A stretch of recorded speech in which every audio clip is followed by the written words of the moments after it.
Hello friends, welcome back. I want to show you in this video in Luminar Neo how I make kind of the perfect golden tones appear in my sunsets. Let's get into this quick tip. I've got this photo here, beautiful landscape shot in Colorado. I'm in the Edits tab, so you can see I've already used Develop Raw and of course Erase to get rid of some stuff, but that's all I've done, effectively brightening a slightly dark foreground before and after. I did not do any temperature or tint work in Develop Raw because what I want to do is accentuate those warm tones in the sky. There's a great tool for that, and I'm sure you're well aware of it in the landscape section, and it's called Golden Hour. And I'll come over here and I'm going to drag it to, let's call it 60 or so.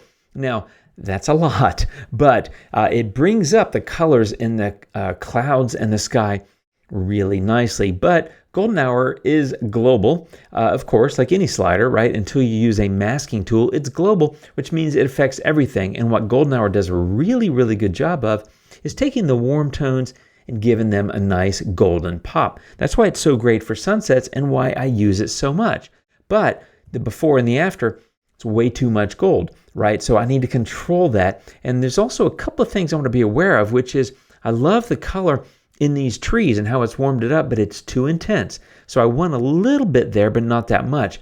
In the sky, I really like what it's done with the clouds over here. If you look at the before and the after, nice little pop of warmth. But there's some really white clouds, and I don't want to lose those. I don't want them to turn golden. So I'm going to go into masking. So instead of using like a mask AI to grab the sky, or even object select to grab the sky, or using a brush, I want to use a luminosity mask because it gives me so much control over exactly what I want to do. Now, if you're not familiar with luminosity masks, check out that recent video where I talk about it in depth. I'm going to go ahead and here and compress this mask from both edges, meaning I'm getting out of the shadows and out of the highlights.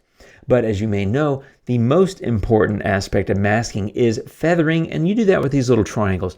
So what I want to do is smooth out that transition into the darker areas, which means I'm getting away from just a hard stop and creating a more gradual blend with my image. And more importantly, I want to do that in the highlights. And so being able to drag that and fade that, if you look at this mask overlay, I'm maintaining all these nice whites in the clouds, but a lot of the areas where I want those golden tones to show up in the clouds, because again, it's a sky at sunset, is showing up in the right areas with this mask. I'm also going to maybe move this mask around a little bit and just kind of experiment. I think something about like that looks pretty awesome.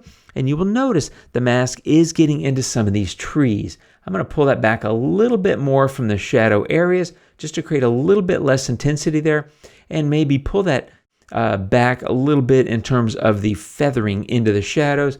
But now if you take a look at my golden hour, I've got a nice little pop in those trees, but a much broader and stronger one in the clouds, except for the really white areas. And that's because of the luminosity mask. So before, just look at the sky right now. Before, after, right? Before, after. I'm still maintaining that nice bit of white there and there, but these clouds and those and some of these over here are picking up those beautiful golden tones before and after.